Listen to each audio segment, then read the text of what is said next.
नमस्कार साथियों, स्वागत है आपके अपने यूट्यूब चैनल सक्सेस क्रिएटिव में। साथियों, आपको पता ही है कि अभी विपरीत परिस्थिति चल रही है। बिहार के 12 जिलों में इंटरनेट की सुविधाएं जो है बिल्कुल बंद चल रही है। फिर भी हमने आपके लिए प्रयास किया है। अब देखिए, आज हम आपके लिए मात्र 10 मोस्ट इंपोर्टेंट बिहार स्पेशल प्रश्न लेकर के आए हैं। बिल्कुल ध्यान से सुनिएगा, इत्मीनान से सुनिएगा। 10 प्रश्न मात्र हैं, लेकिन आपको कम से कम 100 बिहार स्पेशल बनाने का जो आपके पास क्षमता को हम डेवलप कर देंगे। ठीक है, आपके लिए देखिए 2 नंबर दिए गए हैं। आपको एक बात और जान करके खुशी होगी कि आपका जो है एग्जाम का डेट बिल्कुल बढ़ चुका है, और वो डेट जो है आपका कब हो गया है, वो 28 जुलाई हो गया। जो 25 जून को होने वाला था वो 28 जुलाई हो गया। इसी कड़ी में जो भी लोग नए शिक्षक हैं, जो भी लोग क्लास नहीं कर पाए हैं, अगर लाइव क्लास से जुड़ना चाहते हैं, यदि लाइव क्लास से जुड़ना चाहते हैं, लाइव क्लास 4 घंटों की कक्षा होगी। एकदम 2 घंटे आपका डीएलएड और 2 घंटे का सामान्य अध्ययन कक्षा होगा। ध्यान से सुनिएगा, लाइव कक्षा जो होगी उसमें 2 आवर आपका सामान्य अध्ययन होगा और 2 आवर आपका डीएलएड की कक्षा होगी। ठीक है, 4 घंटे की कक्षा होगी। उसके साथ ही साथ एक दिन के बाद एक दिन अल्टरनेट करके 75 क्वेश्चंस आपका डीएलएड का होगा टेस्ट, और उसके बाद एक दिन के बाद करके आपको 75 क्वेश्चन जो है आपका सामान्य अध्ययन का टेस्ट होगा। ठीक है, ध्यान सुनिएगा। डेली यानी समझ लीजिए एक प्रकार से टेस्ट की भी सुविधाएं होगी, और आपका जो है एकदम बेहतरीन तैयारी 4 घंटों के साथ साथ पूरी सिलेबस के अनुरूप आपको तैयारी करवाया जाएगा। ठीक है, तो ध्यान से इन बातों को देख लीजिए। उसके साथ साथ अंतिम में 10 टेस्ट सीरीज भी शामिल होंगे। 10 टेस्ट सीरीज शामिल होंगे। उन 10 टेस्ट सीरीज में आपको पूरी जानकारी, यानी कि जो आपका एग्जाम का शेड्यूल है, जो बीपीएससी का सिलेबस है, उसके अनुरूप सारे के सारे प्रश्नों को हम समावेश करने का प्रयास करेंगे। लगभग 1500 प्रश्न होंगे, और इसी प्रश्नों में आपका जो है सो लगभग बीपीएससी का बेड़ा पार लग जाएगा। ठीक है, तो चलिए शुरुआत करेंगे। हम शुरुआत करने से पहले एक बात और जान लीजिए, ये 2 नंबर दिए गए हैं आपको। इन दोनों नंबर पर आप व्हाट्सएप करिए, कॉल करिए, मैसेज करिए, और सारी जानकारी आपको किस प्रकार से कोर्स परचेज करने हैं उसकी जानकारी आपको यहाँ से मिल जाएगी। एकदम एक छोटी सी रकम ली जा रही है, लेकिन छोटी सी रकम में आपको बेहतरीन तैयारी करवाई जा रही है। ठीक है, चलिए शुरुआत करते हैं एक एक प्रश्नों को। वीडियो अच्छा लगेगा लाइक करिएगा, चैनल को सब्सक्राइब कर लीजिएगा। ठीक है, और फटाफट जो है सो आप लोग थोड़ा सा शेयर कर दीजिएगा। चलिए शुरुआत करते हैं एक एक प्रश्नों को। देखेंगे पहला प्रश्न हमारा क्या कहता है, बिहार के संदर्भ में कौन सा कथन सुमेलित नहीं है। देखिए, बिहार के संदर्भ कहता है कौन सा कथन सुमेलित नहीं है। कहता है सर्वाधिक वर्षा वाला जिला गया है।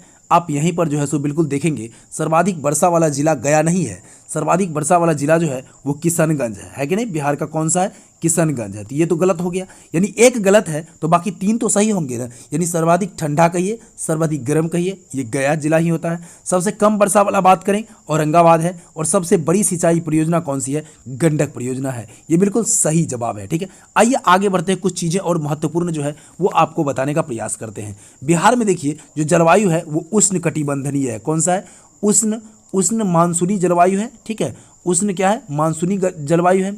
औसत वर्षा की अगर बात करें बिहार में तो 112 सेंटीमीटर वर्षा होता है। ठीक है, बिहार के पूर्वी भाग में अगर बात कर ले तो लगभग पूर्वी भाग में आपको 200 से अधिक होता है, 200 सेंटीमीटर से भी अधिक वर्षा होता है। लेकिन एवरेज कहेंगे तो 112 सेंटीमीटर होता है। लेकिन पश्चिमी भाग में अगर बात करेंगे तो लगभग 100 सेंटीमीटर से भी कम वर्षा होती है। ठीक है, इस बातों को ध्यान रखेंगे। बिहार में जो वर्षा है वो मुख्यतः दक्षिण पश्चिम मानसून से होता है, ये तो पता ही है।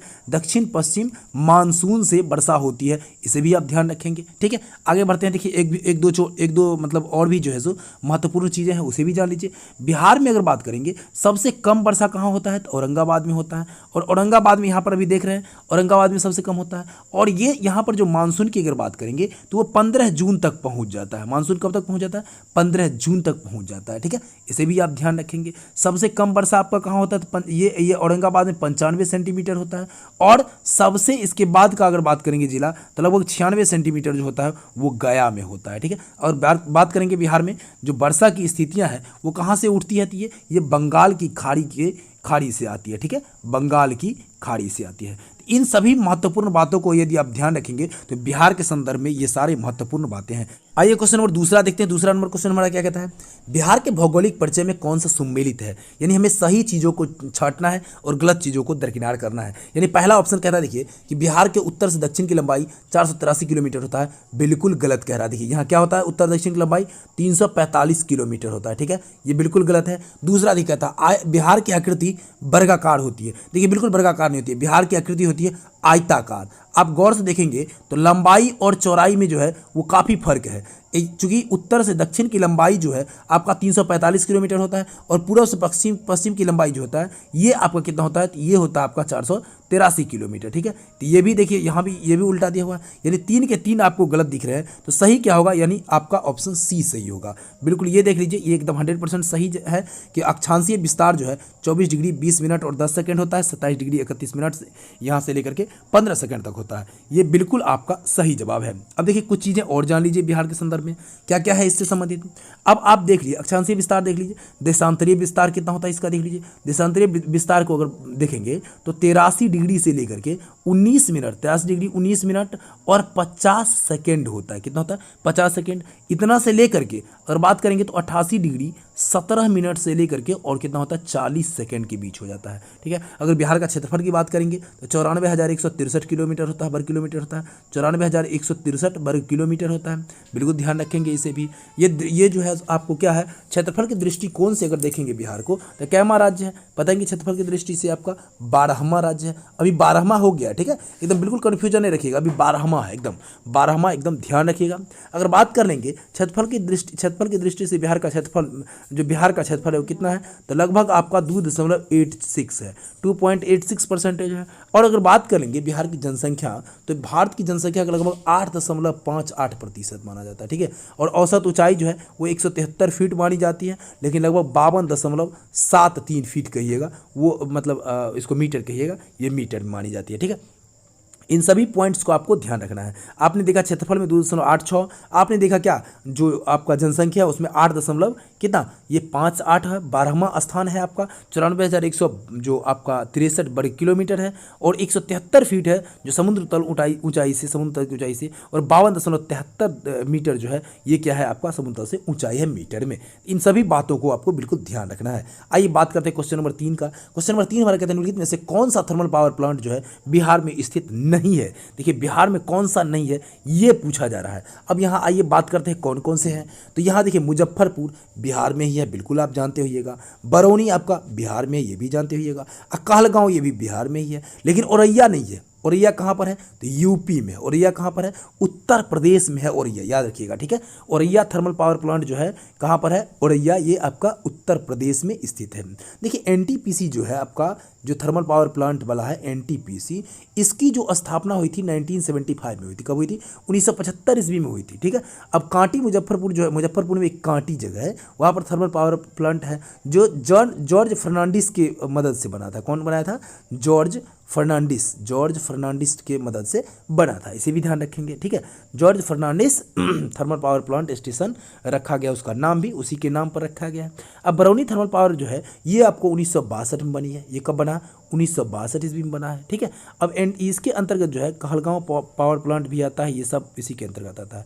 बिहार राज्य में विद्युत परिषद का गठन अगर बात करेंगे, जो विद्युत, इससे विद्युत जाता है तभी तो इसका ये कार्य करता है ना। तो 1 अप्रैल आपका जो है वो 1958 हो जाता है। 1 अप्रैल 1958 को जो है सो क्या हुआ था, विद्युत परिषद की गठन हुआ था। आगे बढ़ेंगे, अगले प्रश्न को देखेंगे। अगला प्रश्न हमारे क्या कहता है, देखिए क्वेश्चन नंबर 4 जो कहता है किसान सभा का अध्यक्ष। देखिए बहुत बार आपने देखा होगा इस प्रश्न को, बिल्कुल ध्यान रखना है। जो स्वामी सहजानंद है ये थे किसान सभा के अध्यक्ष। अब इनसे जुड़े हुए कई चीज़ें आपको ध्यान रखने हैं। अब कहिए कि यहाँ सिर्फ सहजानंद के बारे में तो आप जान ही गए, लेकिन यहाँ पर देखिए कार्यानंद जो है ये भी ऑप्शन आता है, ये भी उसी में से एक थे। राहुल संक्रांत्यान ये भी आपको उसमें से एक थे। ठीक है, किसान सभा में ये सब जुड़े हुए थे। ठीक है, यदुनंदन जो है ये भी आपको जुड़े हुए थे। स्वामी विद्यानंद जुड़े हुए थे, यदुनंदन जुड़े हुए थे। यानी आपका ऑप्शन जो यहाँ पर हो जाएगा उपरोक्त में से सभी हो जाएगा। ठीक है, यानी एक से अधिक वाले में आप चले जाएंगे। ठीक है, इसे आपको बिल्कुल ध्यान रखना है। स्वामी सहजानंद जो है भारत का सबसे बड़ा किसान नेता थे। ये स्वामी सहजानंद एकदम सबसे बड़ा किसान नेता यही थे। 1935 की अगर बात करें, 1935 में जो बिहार का क्या था, प्रांतीय किसान सभा की जो बैठक हुई थी उसमें इन्होंने नेतृत्व किया था। ठीक है, ये जमींदारों के जो है क्या किया था, उन्मूलन करने का कार्य किया था। जो बरडीहा है, बरडीहा टाल क्षेत्र में कार्यानंद के द्वारा किया गया था बडिहाटाल क्षेत्र में। अलग अलग जगहों पर अलग अलग लोगों ने जो है सो क्या किया था, पूरी तरीके से किसान सभा में एकदम शामिल हुए थे। बिहार प्रांतीय में अगर बात करें तो 1938 ईस्वी में विशाल प्रदर्शन हुआ था पटना में, लगभग 1 लाख से अधिक किसान उपस्थित हुए थे। 1918 की अगर बात कर ले उसमें 1918 की ईस्वी में तो वहाँ मदन मोहन मालवीय और गौरी शंकर मिश्र के द्वारा जो है सो इन लोगों के द्वारा उत्तर प्रदेश में किसान सभा की स्थापना की गई थी। राजस्थान में भी अगर बात कर लें तो बिजोरिया आंदोलन हुआ था जो नारायण वाटले के द्वारा और उनके द्वारा किया गया था, ठीक है। तो इसे भी आप ध्यान रखेंगे। तेलंगाना में भी हुआ था जो कमरैया के द्वारा किया गया था, कमरैया के द्वारा, ठीक है। इन सभी बातों को आपको बिल्कुल ध्यान रखना है। आइए बढ़ते हैं आगे, देखते हैं अगला क्वेश्चन हमारा क्या कहता है। अगला क्वेश्चन है हमारा जो बिहार की शाही लीची को हवाई मार्ग से, देखिए बिहार की शाही लीची को हवाई मार्ग से कहाँ ले जाया जाता है, तो एक ही स्थान है जो कि ब्रिटेन है, ठीक है।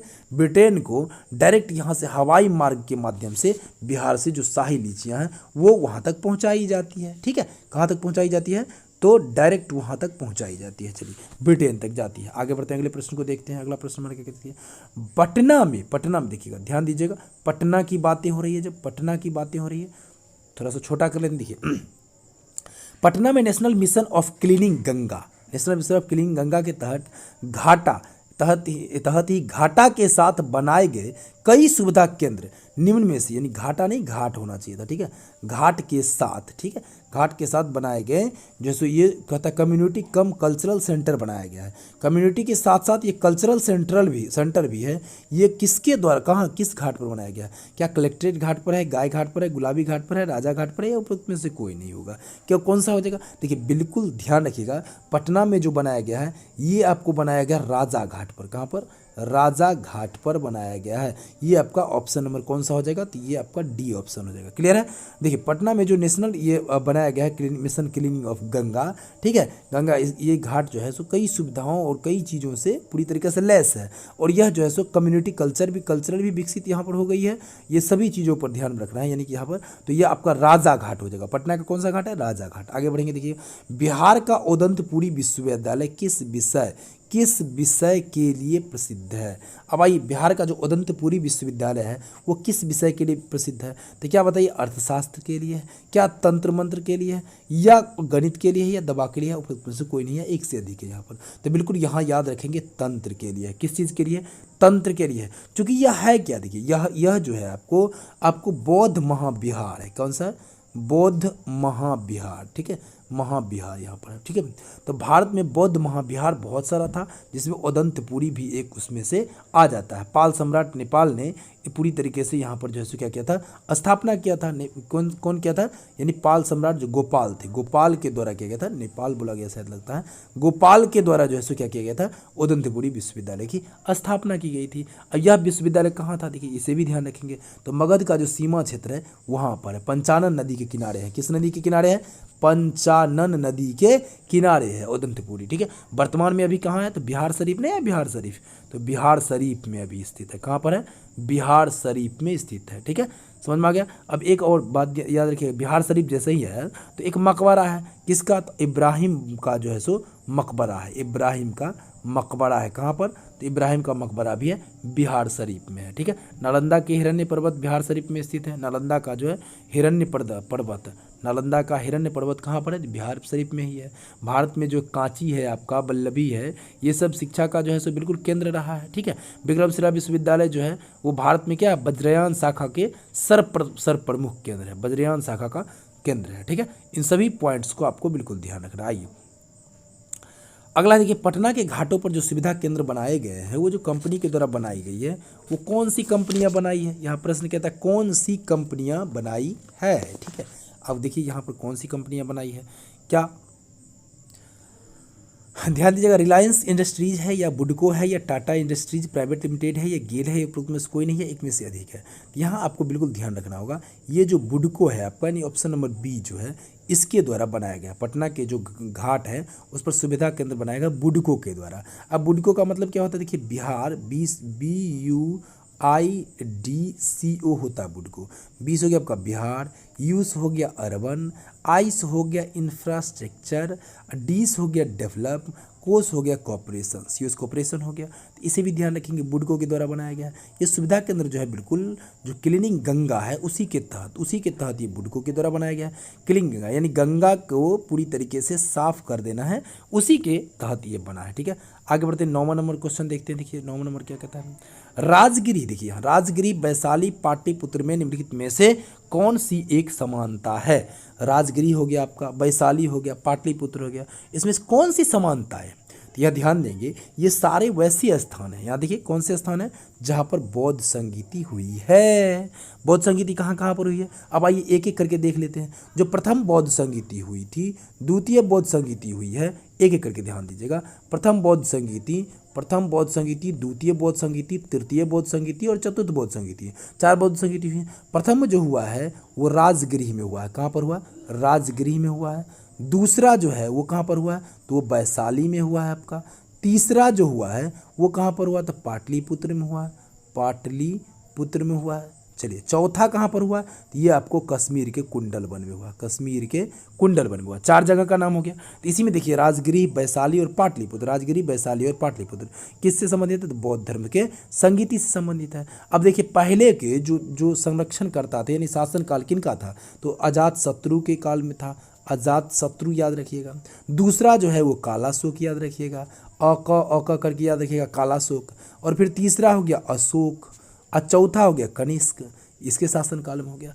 पहला जो हुआ था वो 483 ईसा पूर्व में हुआ था, दूसरा 383 ईसा पूर्व में हुआ था, तीसरा 250 से 55 माना जा रहा है, और चौथा जो है सो प्रथम शताब्दी माना जाता है। तो इन सब बातों को ध्यान रखिएगा, ये आपको बौद्ध संगीति से संबंधित है। बड़े इंपॉर्टेंट तथ्य हैं यहाँ पर देखिए। अब बौद्ध धर्म में जो है सो ध्यान रखिएगा, ये भी जो एक शब्द आया है महापरिनिर्वाण, ठीक है, एक शब्द आया है विनय पिटक। आप लोग हमें बताइए कि महापरिनिर्वाण किस चीज़ के लिए यूज़ किया गया था, किस चीज़ के लिए महापरिनिर्वाण शब्द का उपयोग किया गया था, बिल्कुल आप लोग हमें बताइएगा। ठीक है, आप लोगों से हम आशा रखते हैं, आप लोग हमें कमेंट में जरूर बताइएगा। ठीक है, ये ध्यान रखिएगा बिल्कुल। ठीक है, महापरिनिर्वाण की बात कर रहे हैं।